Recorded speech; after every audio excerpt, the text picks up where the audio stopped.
Introducing myself. Real love, shawty G'd got me bugging, I don't think that I can leave her.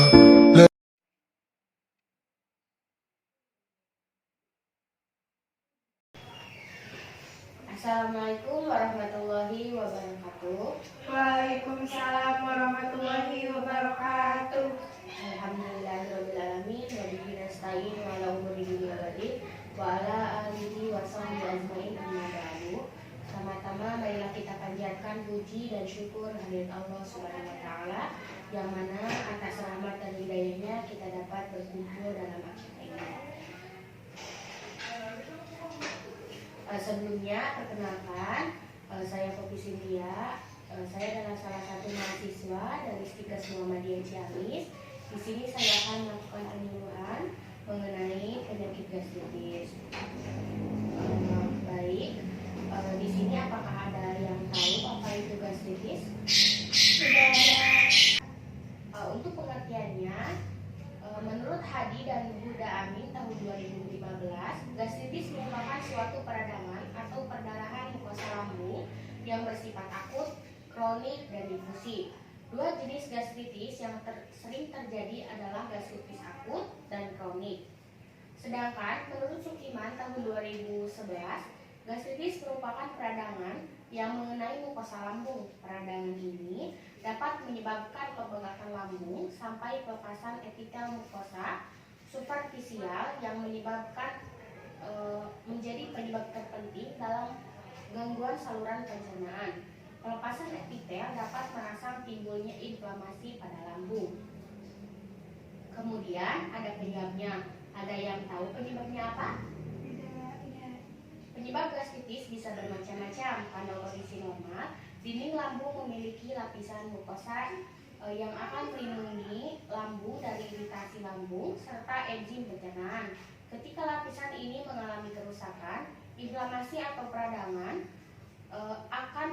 akan terjadi. Terdapat beberapa faktor yang bisa memicu peradangan pada dinding lambung. Yang pertama, infeksi bakteri. Infeksi bakteri termasuk penyebab gastritis secara umum. Di antara begitu banyak bakteri, bakteri Helicobacter pylori merupakan bakteri yang paling sering memicu gastritis. Infeksi bakteri ini lebih rentan terjadi apabila kebersihan lingkungan, gaya hidup, dan pola makan Anda kurang terjaga. Yang kedua, pengaruh dari usia. Seiring bertambahnya usia, lapisan dinding lambung akan semakin menipis. Karena itu, resiko gastritis semakin meningkat. Pada orang yang sudah tua juga lebih sering rentan untuk mengalami infeksi Helicobacter pylori.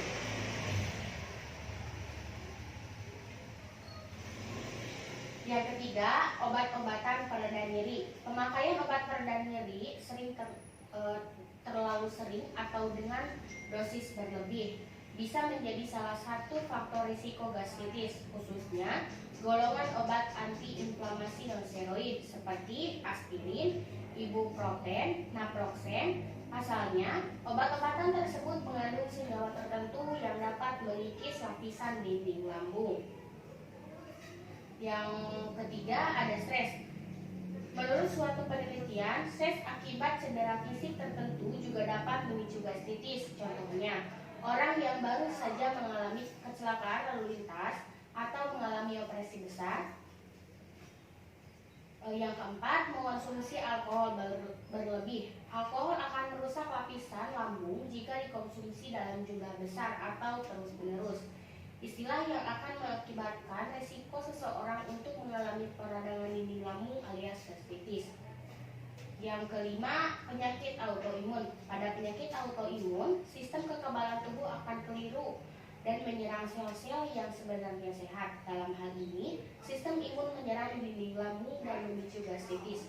Contoh-contoh kondisi autoimun yang berhubungan dengan gastritis meliputi diabetes, penyakit Crohn, serta penyakit Hashimoto. Penyakit lainnya, di samping penyakit autoimun, gastritis dikatakan sering menyerang orang yang mengidap HIV serta infeksi parasit. Kemudian ada faktor risiko lainnya, seperti pemakaian kokain, atau tembakau, termasuk rokok, juga dianggap dapat meningkatkan kemungkinan seseorang untuk terkena infeksi gastritis.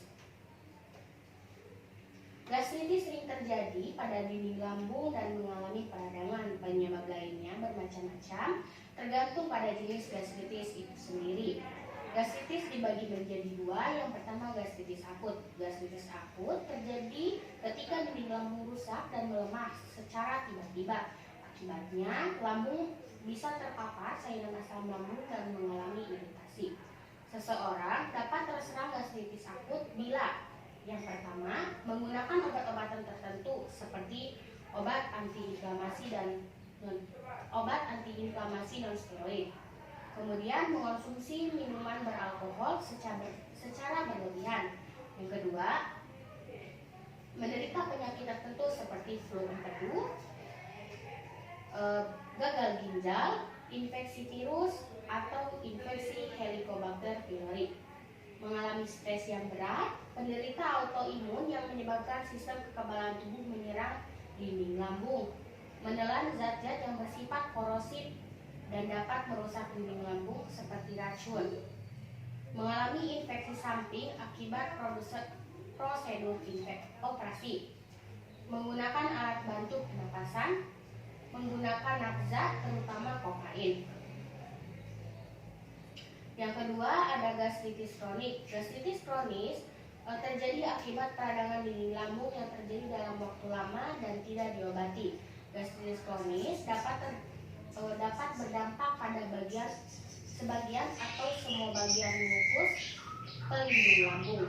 Beberapa hal yang dapat menyebabkan gastritis kronis meliputi daya tahan tubuh yang lemah, penggunaan obat-obatan tertentu seperti aspirin dan ibuprofen, penyakit tertentu seperti diabetes dan gagal ginjal, stres berat yang terus-menerus sehingga memengaruhi sistem kekebalan tubuh.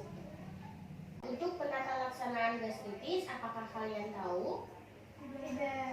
Baik, saya akan jelaskan. Gastritis akut dapat diatasi dengan menginstruksikan pasien untuk menghindari alkohol dan makan makanan yang bergizi sampai gejala berkurang. Bila pasien mampu makan melalui mulut dan diet mengandung gizi dan anjurkan.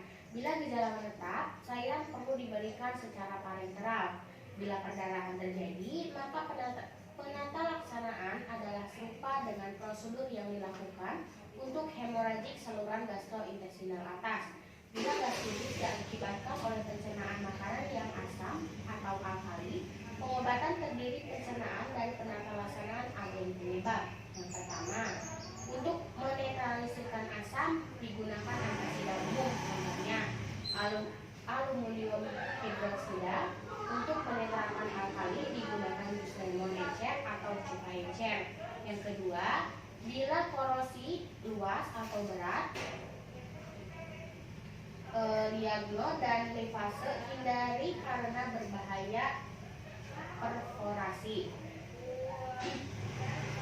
Adapun tanda dan gejalanya, yang pertama, nyeri yang terasa panas atau perih bagian ulu hati. Yang kedua, perut terasa kembung. Yang ketiga, mual. Yang keempat, muntah. Yang kelima, hilang nafsu makan.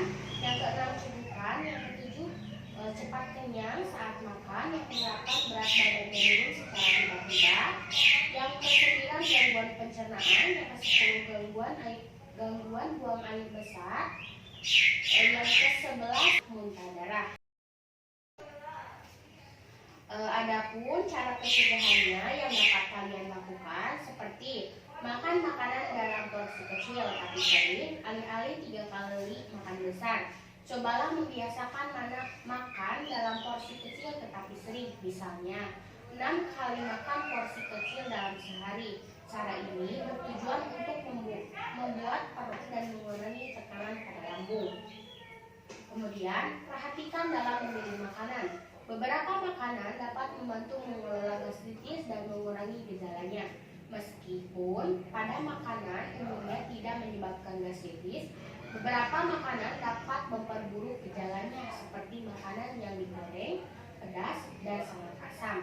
Meski tidak ada makanan yang benar-benar dapat mencegah gastritis, Mengonsumsi makanan-makanan tertentu yang baik bagi lambung penting untuk meminimalisir risiko kekambuhan.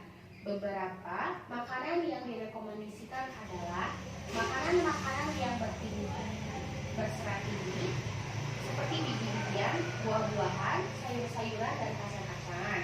Makanan yang rendah lemak, misalnya daging tanpa lemak dan ikan. Makanan yang keasamannya rendah, minuman non-karbonasi, minuman bebas kafein, minuman probiotik seperti yogurt dan kimchi. Kemudian ada rokok. Dampak buruk dari kebiasaan merokok tidak hanya mempengaruhi sistem pernapasan, melainkan juga kesehatan pencernaan. Hal ini karena rokok dapat merangsang produksi asam lambung. Kemudian ada menjaga kebersihan. Salah satu penyebab umum dari gastritis adalah infeksi Helicobacter pylori. Oleh karena itu, penting untuk memelihara kebersihan saat pengelola dan menyajikan makanan.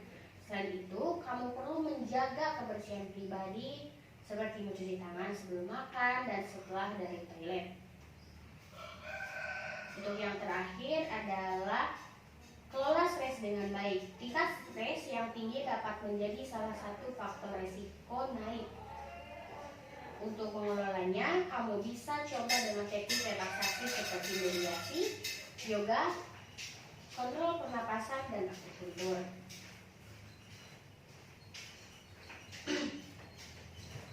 Baik, untuk materinya telah selesai saya sampaikan. Bila dari kalian ada yang ingin ditanyakan, silakan. Jika tidak ada, saya anggap kalian paham dan mengerti. Untuk itu, saya akan tutup. Billahi taufiq wal hidayah.